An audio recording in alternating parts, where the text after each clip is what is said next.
Okay, and it's 11:30, so I think we can get started. Thank you guys for coming to PyCon and coming to our talk on this day before the conference actually starts. We're really excited to be here to tell you about our work. Yeah. Yeah, so today we're going to talk to you all about Python and Cloudflare Workers, which is a new way that we developed to write and deploy web applications across the globe using Cloudflare's network. And your applications will run with super low latency and basically infinite scalability. We implemented Python Workers by running the Pyodide interpreter in the Workers runtime, and we're also super excited to share some of the technical tricks that we use to make all of this possible. But first, let's introduce ourselves. Hi, so I am Hood Chatham. I am a systems engineer working on the Workers runtime at Cloudflare. I used to be a mathematician, and I am also the maintainer, one of the maintainers of Pyodide, which is a system for running Python in JavaScript runtimes, which I'll tell you about more soon. Hi, everyone. I'm Garrett. I'm a systems engineer on the same team as Hood, also on the Workers runtime team. I did not used to be a mathematician, although I wish I was. I got my master's degree at UT Austin on WebAssembly and formal verification. So here's overall what we're talking about today. So first off, we're going to talk to you all about Cloudflare Workers, because some of y'all might not be familiar with that. It's quite special and really cool tech, in my opinion.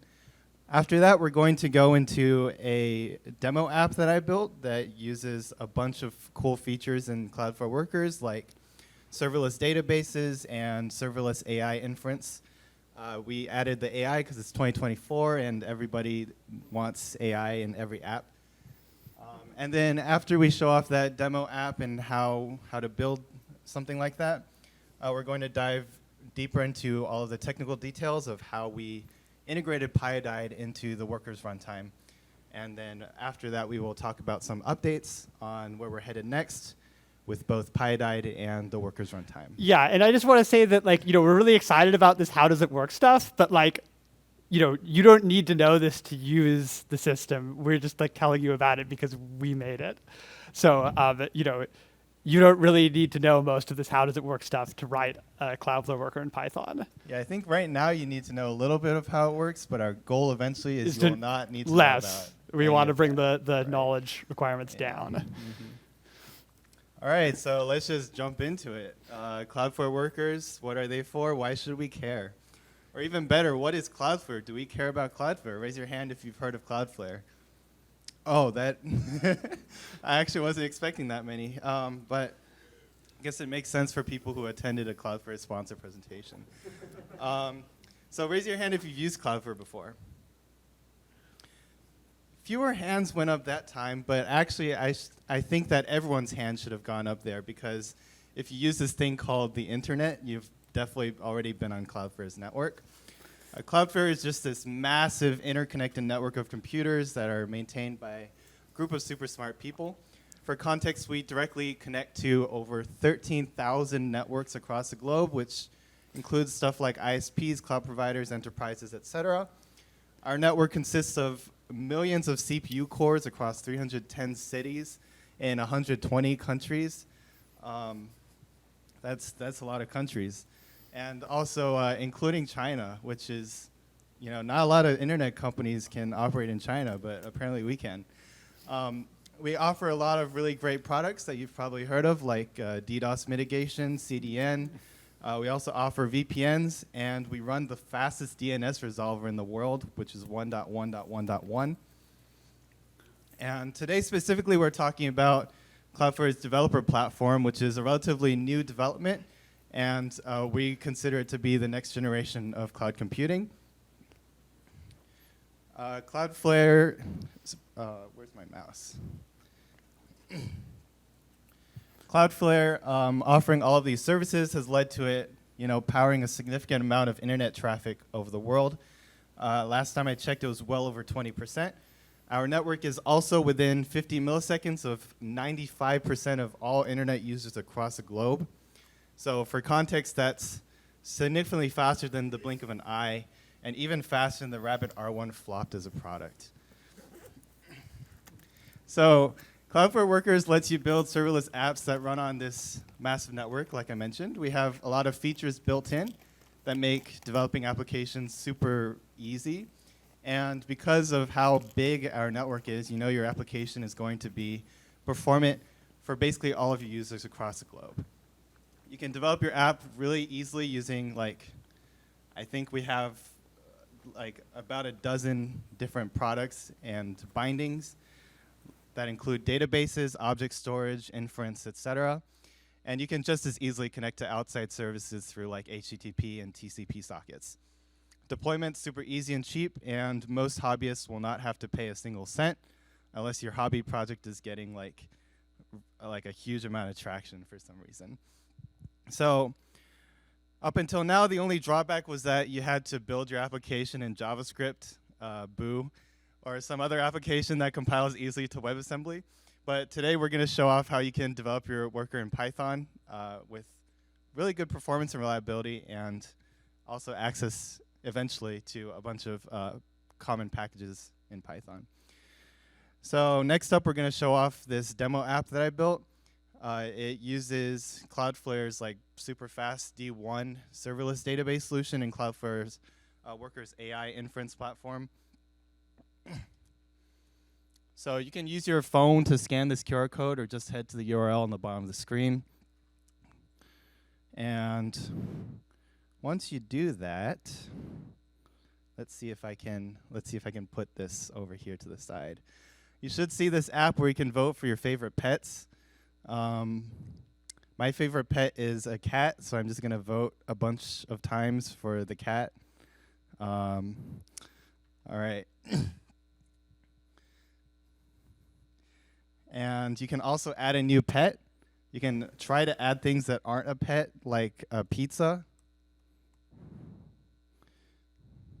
And it says a pizza is not a pet, very, very fittingly. Yeah, so y'all can play around with that as I talk a little bit about how we built that app. It looks like dog is winning, which is unfortunate. Also, I should point out that this UI is not optimistic. All of this stuff is like fully round tripping as you click the button, which should demonstrate how fast Cloudflare's network really is. And also, I should point out that we're in a room full of people who are good at Python scripting, and I am confidently demoing this app, which should also say something about our reliability. So now I'm going to show off how I built the app. I started off on the Cloudflare dashboard, which is super easy. You can like build and deploy a Hello World app in like 30 seconds. I'm not even that good of a speedrunner, and even I did in like 30 seconds. You can tell like my mouse movement's not optimized at all. I will be accepting speedrun applications after the presentation is over, if you think you could do this faster than 30 seconds. But yeah, that deployment button is like an actual hot deployment button. As soon as you press that button, it's like on the web. And then afterwards, what I did was I copied a command that's on the Cloudflare dashboard that let me download that Hello World app to my local machine, and even run it locally using our special CLI called Wrangler. So this is what it looks like when you run that command that I copied. It just downloads it and asks if you want to use Git.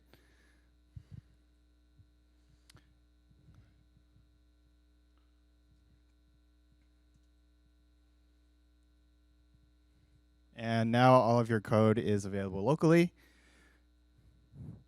You can even use a local server that you can launch from Wrangler, and it automatically reloads when you edit the code locally. So we can see right here, I ran a command called Wrangler dev. I edit the code, and as soon as I hit save, it says it's reloading the server. So it's super easy. You can open your browser, develop in a really tight loop, and basically all of the developer platform features are also available locally. You can add a database super easily. This database exists both locally and remotely.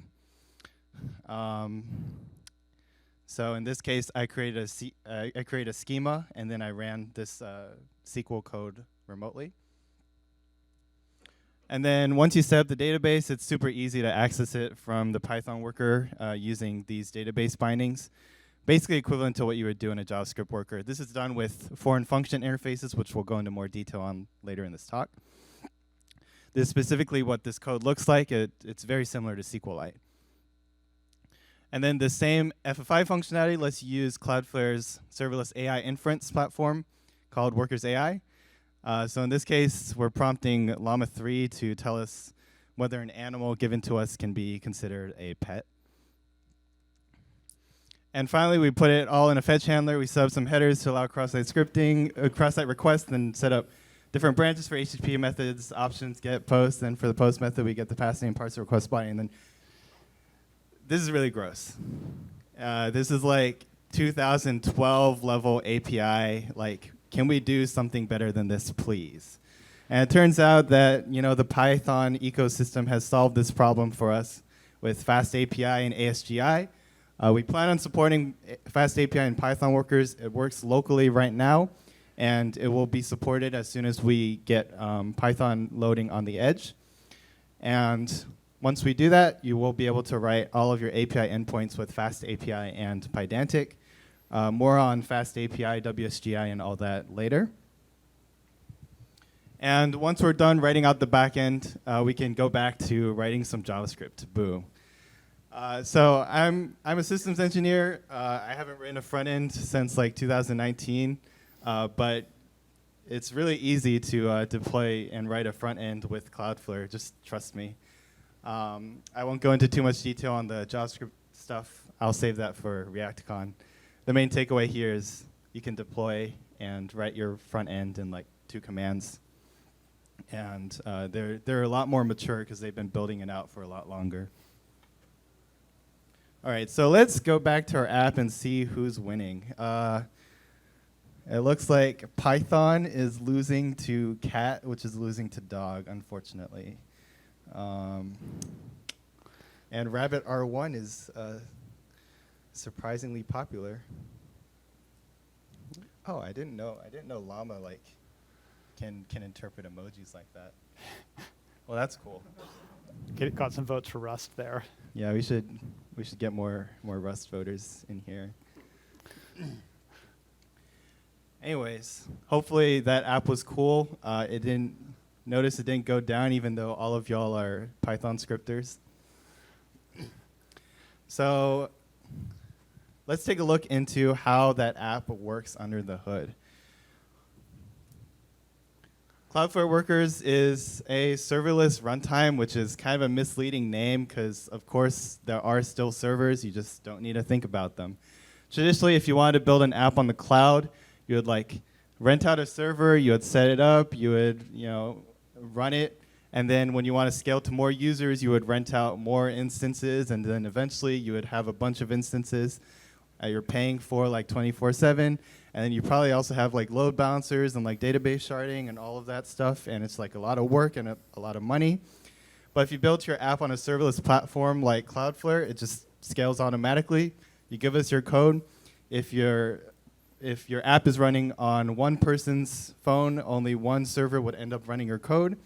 If it runs on millions of phones, then it would end up running on a pretty big portion of the Cloudflare network, but it'd still run pretty well. And if no one's using your app, then I'm sorry. I hope it gains more traction. But on the plus side, you won't be paying Cloudflare any money because it won't be running on any servers. So contrary to most serverless runtimes, Cloudflare Workers performs isolation on the V8 isolate level rather than the process level. So this is kind of the same technology that keeps your tabs in your browser isolated from each other. Multiple workers from different users can actually be run in the same process in some cases. So this leads to some interesting sandboxing challenges, but also means that Cloudflare Workers is super efficient, way more efficient than a lot of other competing serverless platforms. And we do transfer a lot of those savings onto our customers. So Workers runtime is based on the V8 JavaScript engine, which is the same one that's used in basically every browser at this point, except for Firefox, which is the one we're using right now. And it is open source, so you can go on github.com/cloudflare/workerd and check out our JavaScript runtime, JavaScript WebAssembly runtime. So now we'll hear a little about Pyodide from Hood. After. Okay. Is this not going to work? Can your Logitech device not be? It makes a noise. If I quit this. There, it works. Okay, good. Clicker. I like to walk around a bit during my talk. So, okay. So yeah.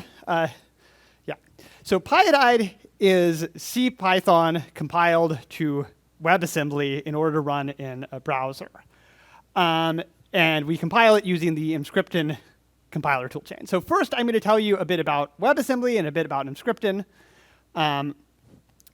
So WebAssembly is sort of designed as a compile target for the web. But actually, if you go on the website of WebAssembly, what it will say is it is a binary instruction format for a stack-based virtual machine, which is kind of abstract nonsense, right? It doesn't really mean that much to you.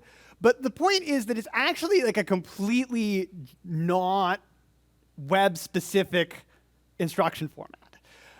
What it is it's designed around the limitations of the web, but it can be used in other places. In particular, it's portable because people run browsers on all sorts of different platforms, Linux, ARM, x86, weird things. And so it needs to be portable. It needs to have a small code size because whenever you go to the website, you have to download your WebAssembly module. It needs to be secure because you're running the code from websites that you don't trust in any way. So it can't let that website get out onto your computer and steal all of your secrets or something. In interest of being portable, it has no standard APIs, no standard system calls. So you can't actually do anything with WebAssembly by itself other than pure compute. And this allows it to run in non-browser-like setups where the host is very different. So it has a way to import functions from the host that allow it to actually do all of the real work. It's implemented in JavaScript runtimes, so that includes browsers, Node, Cloudflare Workers for us. And it can also be used standalone. So there's standalone WASM interpreters like WASMtime and WASMer and many more that don't have any browser connected to them. So that's what WebAssembly is. Then Emscripten. So Emscripten is a compiler from C and C++, i.e. most of the existing software in the world before WebAssembly existed, to WebAssembly and JavaScript. So Emscripten, it takes your C and C++ code, it compiles it to a WebAssembly module combined with a JavaScript module that allows the WebAssembly module to do actual things other than pure compute. So it puts out a Unix-like host environment, including a file system that's all implemented in JavaScript, so that if your C code tries to open a file and write a file, there needs to be someone answering those requests, and so that is the host in JavaScript. And then you can take this WebAssembly module and your JavaScript standard library, and you can run it in V8, which is Chrome, which is Edge, which is Node, or you can run it in SpiderMonkey, which is Firefox. Obviously you can run it in Safari too, but I don't have a JS Core logo here. But here's V8 and SpiderMonkey. Pyodide was started by Mozilla. Emscripten was started by Mozilla, so we have to represent them. Thank you, Mozilla. We love you. Okay, so Emscripten is a kind of funny host. It's quite a bit different from a Linux that you're used to. So it's a 32-bit architecture. It has a memory file system implemented in JavaScript. There's support for, you can have your own custom file system, which maybe persists, but by default, it's a memory file system, so it goes away when you close the program. System calls, all implemented in JavaScript. It has dynamic linking support, also implemented in JavaScript, which is great. A lot of other WebAssembly targets don't have dynamic linking, which is a big benefit of the Emscripten target, is that it's really hard work to support dynamic linking, and they do it mostly for us. It has some serious limitations compared to like traditional like Linuxes. Like there's no there's no processes, there's no threads. This is actually desirable for Cloudflare because we do not want to let workers spawn threads. Like they just get one thread that they're working in. So this is great for us. There's no sockets, so you can't like directly like open a TCP socket and write to it. With some caveats, we'll talk about trying to support that later.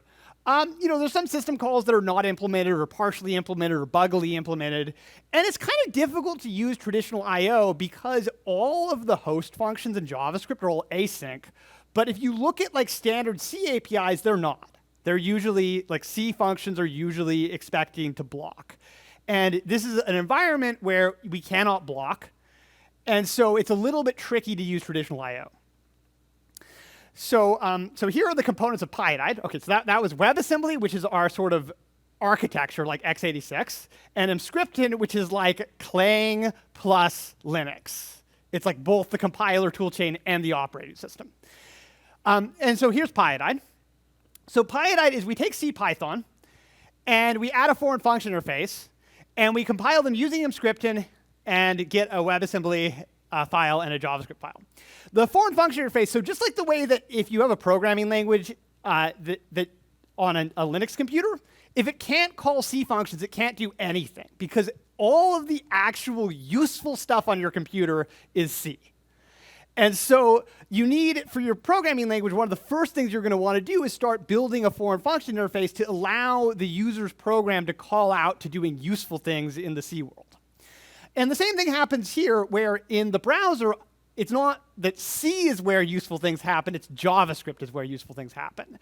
The WebAssembly can only do raw compute, it can't do I.O., it can't render things. If you want to cause effects that are visible to the user, you need it to be in JavaScript. And the same thing in the Cloudflare runtime. All of the actual functions are in JavaScript. We also have a cross-compilation toolchain. So Python has no native story for cross-compilation. You compile for your own machine. So you have to do some really crazy hacks to convince Python to compile to a different target than the machine you're doing the compilation on. And we have recipes to cross-compile more than 250 packages. These recipes are sort of in a Conda-like format, if you know what that is. And so these packages include most of the most common packages. There's some things that are not supported, but NumPy, Pandas, SciPy, Matplotlib, et cetera, 250 more, or roughly. So that is what Pyodide roughly looks like. And so I talked about foreign function interface. Garrett made these. Is this your slide? No. So here's an example of like Python, like in a Python Cloudflare worker. Suppose you want to fetch example.com. You want to do a fetch request. So Pyodide has a module called JS, which is the JavaScript global scope. So anything that you would find in the JavaScript global scope can be accessed. So fetch is part of the JavaScript global scope. You can import it from JS. Then, like you fetch, like example.com, method equals get, redirect equals error. Fetch has tons of options. You can pass any of them. And then it's an async function, so we have to await it. There's interoperability between the Python async I/O and JavaScript async I/O. So this returns a Python promise, but like Python knows how to await that. We get a response, and then we want the text for the response, and so we await response.text, and we get the text. And so this is like a very sort of simple example, but you sort of get the feel where it's some sort of funny, it's like Python, but it's doing JavaScript stuff. Yeah, so right now it's pretty necessary to use this foreign function interface to make things work in Cloudflare Workers in Python. This results in Python code that looks pretty similar to the equivalent JavaScript worker code. So you can see right here it's basically a one-to-one translation. And in fact, the Python worker is going to essentially wrap the same objects that the JavaScript worker is using and using this special Pyodide foreign function interface to proxy those objects into Python. So this is not super ideal or Pythonic, but Going forward, we're looking into abstracting away this FFI so that most users will not have to think about JavaScript. We'll talk more about this later. So here's like one of the interesting technical portions of our talk. We're going to talk about how we made Python workers fast enough to run on Cloudflare's serverless platform. As y'all have experienced already, it's super fast, and obviously needs to be able to scale across the globe. And one of the key performance metrics that we're looking at when we're talking about serverless applications is cold starts. So when we've already started up Python and we're handling requests and and scaling up, that speed is actually already pretty acceptable. There are lots of benchmarks online that show that that it ends up being pretty quick. But without a lot of careful optimization, our cold start time is unacceptably slow. So in our case, the cold start is whenever a serverless function is activated for the first time, or after some period of inactivity when all of the servers have wounded down on that particular function. So initially, our cold start time included the time to start up the Python interpreter. But in a second, we're going to talk about some optimizations we performed, particularly around package handling and memory snapshots, that make this process much, much quicker. So in terms of supporting packages, in order to make cold starts quick, we need to have really, really small worker bundles. So that limit is about 1 megabyte for our free tier users and 10 megabytes for our paid tier users. So that means that including packages inside of your bundle is not feasible if we're going to try to keep our cold start times low. So we kind of had that same problem in the JavaScript ecosystem, but because everybody's downloading code off the internet all the time on like really small machines, on a variety of browsers, etc., they've kind of figured out this problem for themselves using this process called bundling and minimization. So stuff like Webpack will include all of your packages inside of a single packed JavaScript bundle and then minimize that whole thing so that you're not sending too much unnecessary stuff over the wire. We don't really have an equivalent to that in Python. So instead what we did was, rather than making people include their packages in the worker bundle, we package it through the runtime. So what that looks like in practice is on the left-hand side, we have this JavaScript worker. We packed the worker script and its dependencies together, and we minimize it, and we put that on the edge. Whereas when we use a Python worker, your worker bundle only includes your Python script and a requirements.txt file. And whatever you specify in the requirements.txt, we're just going to supply to your worker script as we run it through the runtime. So some of the pros of this are it obviously minimizes the bundles, allows us to share a lot of code between different workers that use the same package. It speeds up our cold starts. And another smaller benefit is that when a package ends up having a security vulnerability, we can patch it through the runtime rather than requiring everyone to redeploy their scripts. So the main con of this is we do have a slightly more limited package and version selection, which we'll go into more detail on later.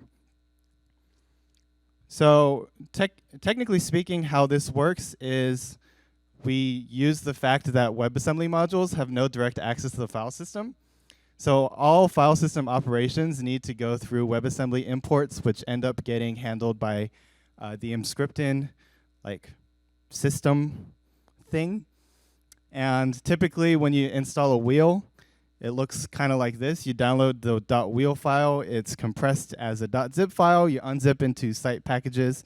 That ends up being potentially hundreds of files and a lot of CPU time, a lot of file system operations, which end up being quite slow in mscriptin. So instead of doing that, we kind of replaced the process of installing a package inside a worker D.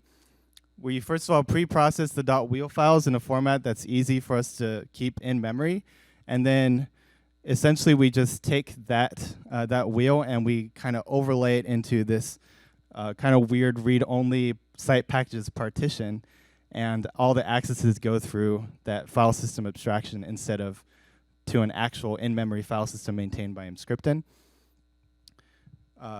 Or it's still an in-memory file system. It's just a little bit different, I guess. But excluding the downloading time, this takes our package installation down from 30 seconds for some of our heavier packages to taking well under 1 second in basically all cases. So essentially, this is what it looks like from the workers side. It looks essentially identical to if the package were actually installed, but actually all of the file system accesses go straight into this in-memory structure that can be backed by one copy in memory. So in terms of handling package versioning, we plan to release the package bundle about every 3 months, which is similar to what Pyodide is already doing. And we plan on supplying critical security packages directly to these package bundles so people won't have to redeploy their scripts every time. And then some other optimizations we're planning are sharding. So workers that use this, that share the same package bundle version, can end up sharing a lot more packages and a lot more resources in general. So this package bundle versioning system sounds a little bit restrictive. Like, why can't I use whatever versions of packages that I want? But in practice, people are generally okay with how Pyodide uses this. And we expect people to be okay with our package bundle system. Okay, so the next major optimization that we work on is memory snapshots. So normally Pyodide takes like over a second just to start up the Python interpreter. The Python interpreter at startup time executes a lot of code. And I mean, that's sort of wasted work because like, you know, you have to do it lots and lots and lots of time, but everyone should maybe have like the same state that the interpreter gets into after it starts up. So what we do is instead of just sort of from the binary from scratch starting up the interpreter every time, we run that code once and then save the memory. And then when we want to run the code again, we can just reload the memory from that saved state. Now, you know, this concept of memory snapshots has been around for a long time. On native Linux, it's very hard because of address space layout randomization, so all of the pointers are going to be in a different place every single time, and you need some really tricky stuff to deal with this. But WebAssembly's security model does not need address space layout randomization. It has other things to do security. And so a lot of the security features of traditional Linuxes and, you know, Windows, Mac, that make this really hard in traditional architectures are actually gone in WebAssembly because it just has a completely different approach to security. And so it's really convenient for us. Yeah, and this gives us like huge savings at startup time when, you know, like sometimes it can cut like 80, 90% of the time off of the startup. So it really is a big deal. You know, and what Garrett described is this, it's sort of like a game emulator save state where, you know, you're emulating the game and you can just like dump the entire memory. And so even if the game didn't want to let you save, like you can save there. Yeah. So the challenge is that not all state is actually in WebAssembly. You know, we have all these JavaScript objects and we're not saving that JavaScript state. So it is possible to take a JavaScript interpreter snapshot and like snapshot the whole JavaScript state. And we're looking into that too. But right now, we can't do that. So we have to deal with the fact that we've saved the WebAssembly memory, but that WebAssembly memory has invariants that relate its state to the state of the JavaScript. And so we need to be careful and understand where that state is and make sure that it's something that we can reproduce. So we have to carefully synchronize, like, you know, the dynamic linking of, you know, NumPy or other native Python packages. We have to carefully synchronize the file system state, you know, contents of files, what file descriptors are open and where, etc. And we also have to carefully synchronize the form function interface state. Like if you imported fetch and then you called fetch and you have a response, like we need to know what's going on with that so that the application can continue from where it left off. So these are all work in progress. You know, we know basically how we're dealing with all these things, but you know, it's a lot of details that need to be dealt with. And so one issue that comes up is entropy at startup. So if you're going to take a memory snapshot, if someone at import time in their Python package picks a random number, that's going to be done once and then reused forever. So it's like this xkcd, int get random number, return 4. Chosen by fair dice roll, guaranteed to be random, right? So like you think you're going to get a random number that's going to like change occasionally, but like we actually like pre-bake that once, and so it would never change. So that's terrible. So in fact, the workers runtime was already interested in potentially using memory snapshots as an optimization. So we had already disabled top-level randomness. At script startup, you actually cannot do random things, just in case we want to like snapshot your scripts later. So urandom fails, get entropy fails, these like C library calls that would like give you random numbers, they just say no, you can't have it. Yeah, so this is necessary for snapshots to work as expected, so you don't get this random number algorithm. But tons of packages actually use randomness at import time. They use it to set up random seeds, and they use it to set up hash seeds. So we, have to deal with this, and there's lots of other issues that are sort of like this that come up when dealing with memory snapshots. So in this case, we set a metapath entry. So Python has a very pluggable import system, and so you can make a metapath entry and have it change what happens when you import a module. And so we give it a custom loader that changes what happens when the module is loaded, and then that loader like somehow patches up the random seed and the hash seed, and it's a bit of a mess, but it works. So here's some Cloudflare lava lamps for you guys. Okay, so moving forward, this is like sort of more up and coming features that we're hoping to have working in the next 6 months or who knows how long. I always think it'll take less time to do things than it actually does. But someday. We mentioned that there are some annoying issues with the foreign function interface. So we want to make the doing stuff with Python in Cloudflare Workers really feel natural. And so, for instance, one problem is like in Python, if you want to construct a class, you just call it. In JavaScript, if you just try to call a class, it will give you errors like failed to construct response. Please use the new operator. Well, it's like, okay, JavaScript, you knew what I wanted, right? Like, why do you give me this? Anyways, so JavaScript tells me this, and so I have to put a new in here, and that tells Pyodide that hey, like put a new in when you call this, and makes this annoying error go away. Another example of a sort of paper cut, there's lots of these little paper cuts. If you try to construct a JSON response, so response.json is a static method that takes some JSON data and it makes that to be the response body. So this would say like, I'm trying to say, I have a JSON field A and it's going to be a list 1, 2, 3. My status is 200. My status text is success. So I'm trying to like return a success to some API call, but this actually doesn't work. The response that you generate is an empty JSON. It's a single empty object, which is sad. So the fix, okay, you can like JSON.dumps this, and then like make the response with like a string body, and then this is wrong. You have to set the content type to be JSON data. Otherwise, you'll get a text response. So this slide isn't even right. But anyways, so it's like more annoying, right? You wanted to use this simple thing, but it didn't quite work. So we're trying to make a sort of better way to do this stuff. Checking my time. By the way, the other users of Pyodide all have the same complaints. PyScript, just random people angry people on GitHub.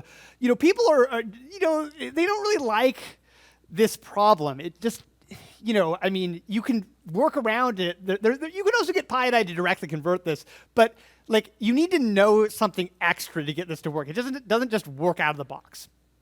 So the idea is to get more things to just work out of the box and just behave the way that people expect so that, they won't get confused.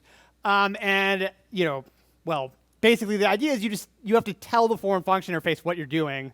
And here's some code. It's a little bit long, but the this is like work in progress, but it's actually merged into the main branch of Pyodide. You can sort of tell the foreign function interface what the shape of the objects it's expecting are, and then it will just fix up these problems. So after you do this thing, you have a new response object, and like both of those paper cuts on the last two slides just work. My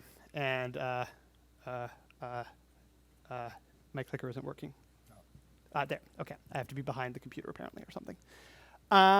Oh, here. So here's the thing bigger, but I mean, all it's doing is, yeah, I don't think you need to look at this. The point is we're going to make it nicer. Okay.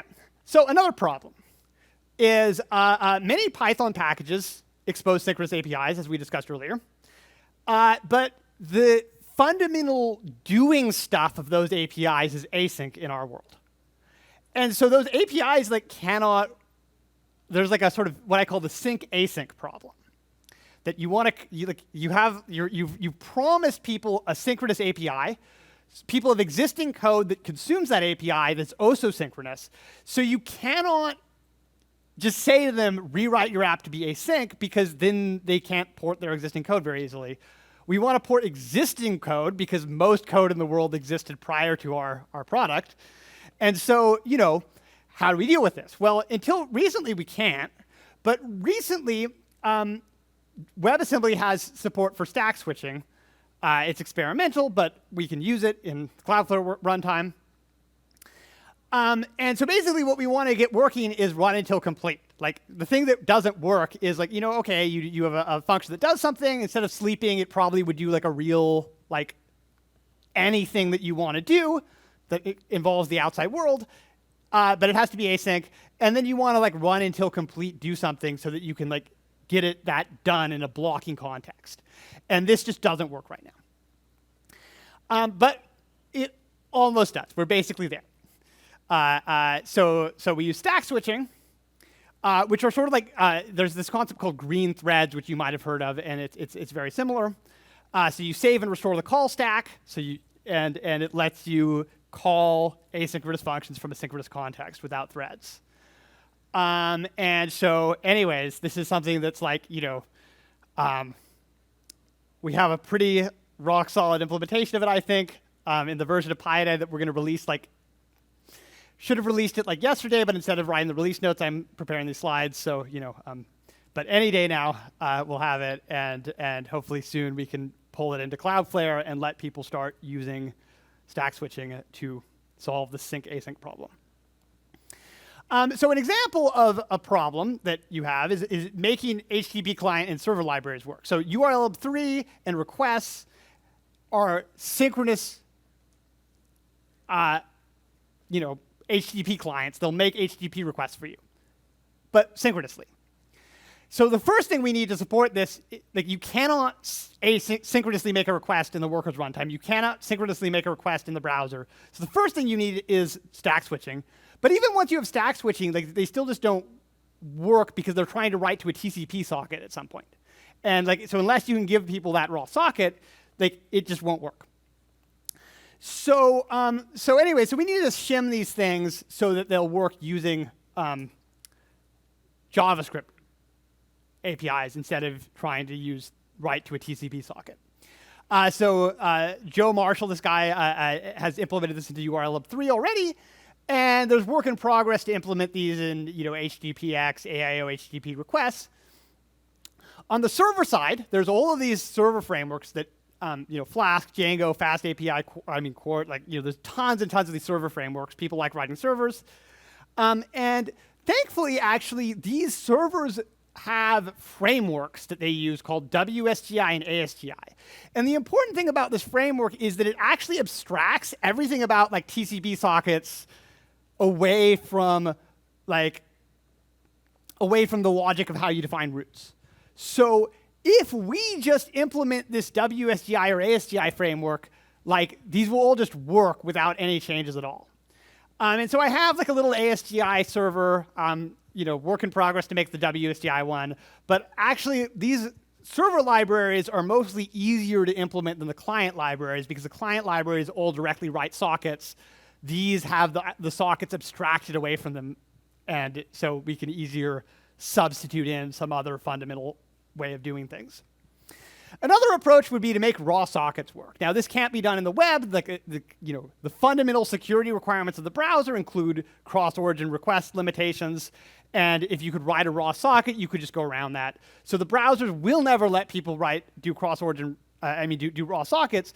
But the Cloudflare workers can. There's no reason not to. And in fact, they do allow you right now to be a client with a raw socket.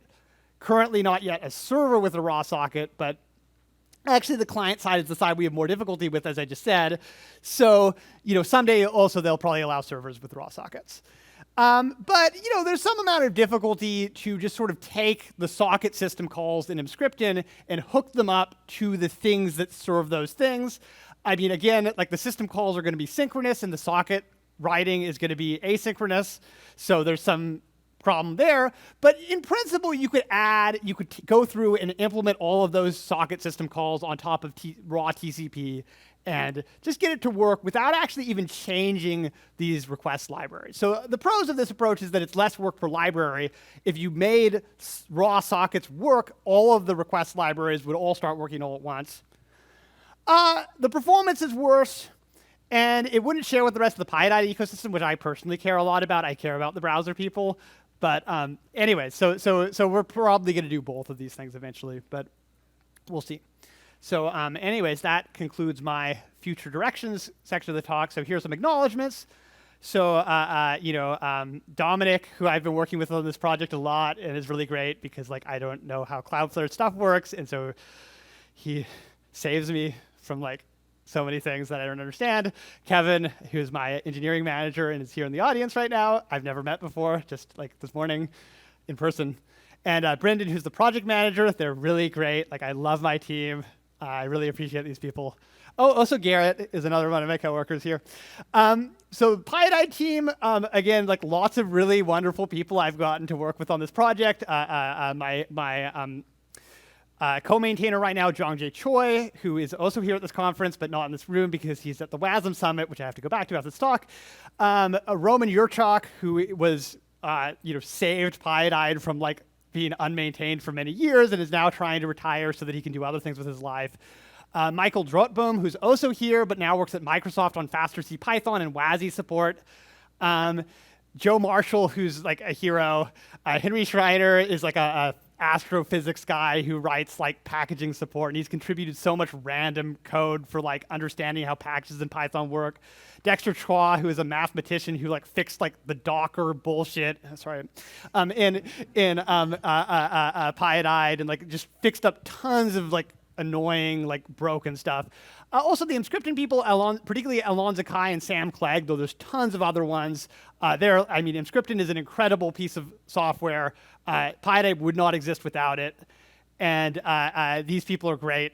Also, CPython, Christian Himes actually just decided that Pyodide's work should be upstreamed and really got the process going of making WebAssembly targets truly first-class citizens in the Python world. Brett Cannon, who's done a tremendous amount of work on this too. Tons of people I haven't mentioned in all of these categories. But anyways, this project involves tons of people who have done tons of invisible work, and we really appreciate them. And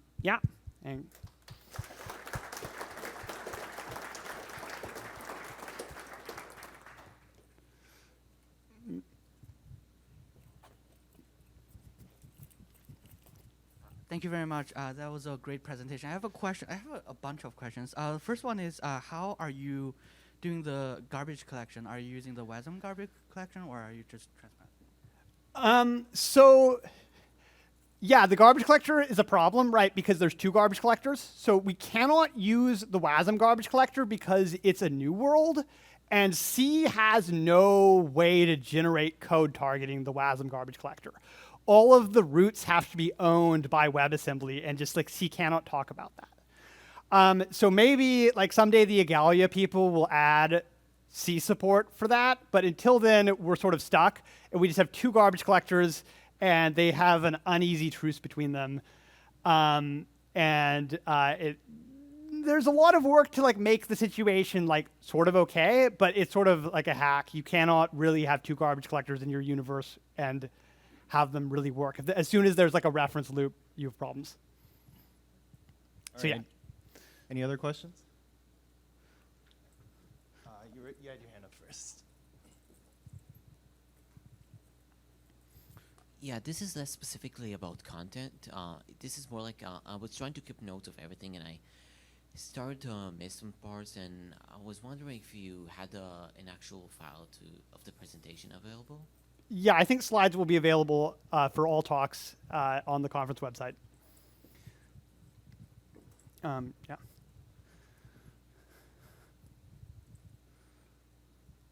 So you mentioned that there was some impedance mismatch between like the JavaScript FFI and like what Python programmers might typically be accustomed to. What's the rationale for not implementing like a more Pythonic wrapper around the JavaScript FFI that folks might typically use, and then they can still reach for the JavaScript FFI if they need like direct bindings to what's available in the JS runtime? So that's a good idea too. And we're going to do work on that. But the goal is to keep it from being too much of a second-class citizen. So basically, my worldview is that you make it possible to do things, and then you try to make it fast and convenient as a secondary thing. And so my fundamental concern is to make sure that from Python, you can access everything. That if Cloudflare adds a new API, if the browsers add a new API, that like I don't need to do something to make that API accessible to Pyodide users. They can just start using it, and I don't have to know about it. If you start doing Pythonic interfaces, that's good for like the most used stuff, and I think that's like a really good idea for like the common path. And you can sort of build that out gradually to things that are less often used, but it's always going to be something that you're maintaining that you need to keep up with the ecosystem on. Yeah, so that's why. So you talked mostly about using Pyodide in like browsers or in, I guess, edge compute workers. Have you seen it deployed in like a Spark UDF or like a distributed query context? I don't really know what that is, so. Like a distributed query engine writing a user-defined function that like calls a Pyodide thing or something like that. Is that the direction that, like you mentioned, we could deploy and run little WASM programs in any context, not just the browser. Does that feel like a good fit? I'm not really sure. Okay. You can tell me afterwards about what that is, and like maybe.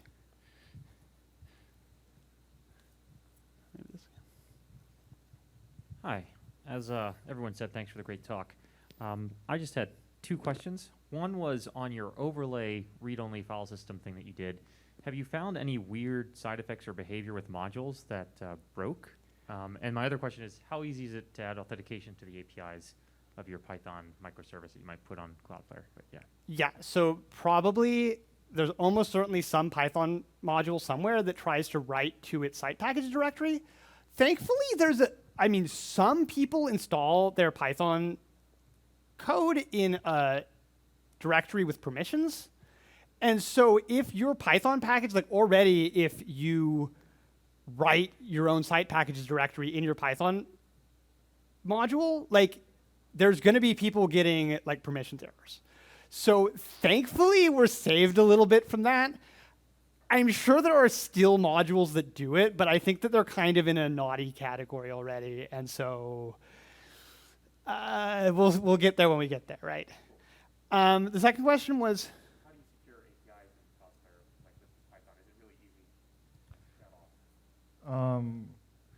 well, I think doesn't FastAPI have like some notion of authentication? Since we're just pulling in FastAPI, I assume we could just use the FastAPI stuff. You would use whatever you currently use with your Python service, although we do have Cloudflare Access, which is certainly for securing like an internal app of your organization. Yeah, I don't see how authentication would be like that much different from a typical Python server. I think you had your hand up first. Another question is, does Pages support Python worker right now? I think not yet. Not yet, but it's on the roadmap for sure. Yeah, thanks. One of my favorite things about Cloudflare Workers is actually the backwards compatibility policy that if I write my work in JavaScript, essentially it's going to work forever. I can just put the data in, and if there are any future changes, it'll just take the old code path, like forever. If I write my work in Python, how long should I expect it to actually work for? So we're aiming for the 5 years of Python support, right? We're in a rough place here because like the reason that Cloudflare can say it will work forever, it requires the upstream to have the same policy. And so that's part of why they chose V8 to do this, is because the constraints of the web have like this infinite backwards compatibility policy that like if someone had their website using like the first version of Netscape in the 90s, like it should still just work. And so that makes it very easy for Cloudflare to as long as we don't break you, the browser isn't breaking you. But with Python, Python is going to break you. That the policy of Python is that they don't have infinite backwards compatibility. They release new versions that break old versions. They don't support the old versions forever. They have an end of life. And so I believe that we sort of don't want to be in the situation for security reasons of supporting post-end of life Python. But up until that point where Python is taking the support away, like we don't want to go upstream and support, like provide more support than the upstream does, but we'll provide up to that much, is the plan. Yeah, great question, thank you. Sorry, just a couple more. Does it support interop with external JavaScript or WASM modules? And then can you split your Python script into multiple files? You can have as many files as you want. You can set it up like a normal Python package, or however you prefer. Throw an init.py file in to make it a package. Don't put one in to make it a bunch of modules sitting next to each other. You can have directories, whatever you want, just like your normal situation. As far as like having JavaScript files or WebAssembly files mixed together with your Python, there's no support for it yet. There's no fundamental reason not to support it, but there are some tricky questions that come up when we do that. So it's not currently our highest priority, and someday it will probably be a thing. Yeah, but one thing that we do support is having workers interact with each other. So you could have like a JavaScript worker and a Python worker, and when they communicate with each other, it's going to be super fast, probably like even in the same process. And we do have this new like RPC framework that we pushed out, which will also work with our FFI. And eventually we will, it's sort of on the roadmap, but not high priority to get actual mixed workers.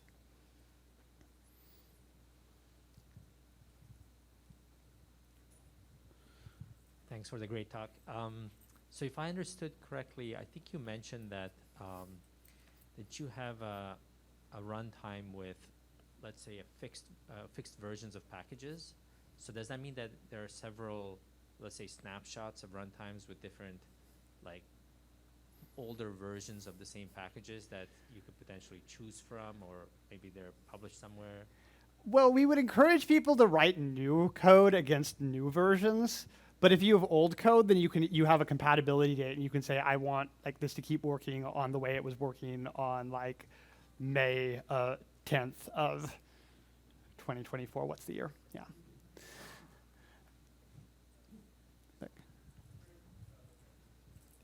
Want to get the questions on the video.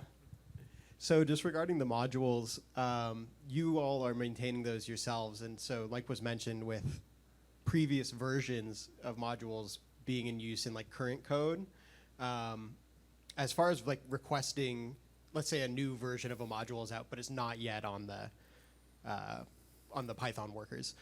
How would requesting that new version go? Or if we wanted to integrate another module, if there was like enough requests for, presumably you have NumPy, but just like NumPy as an example. Yeah, well, we haven't fully worked this out yet, but we're thinking of, so Pyodide has a system for this, which is that people come into our issue tracker and request packages they want.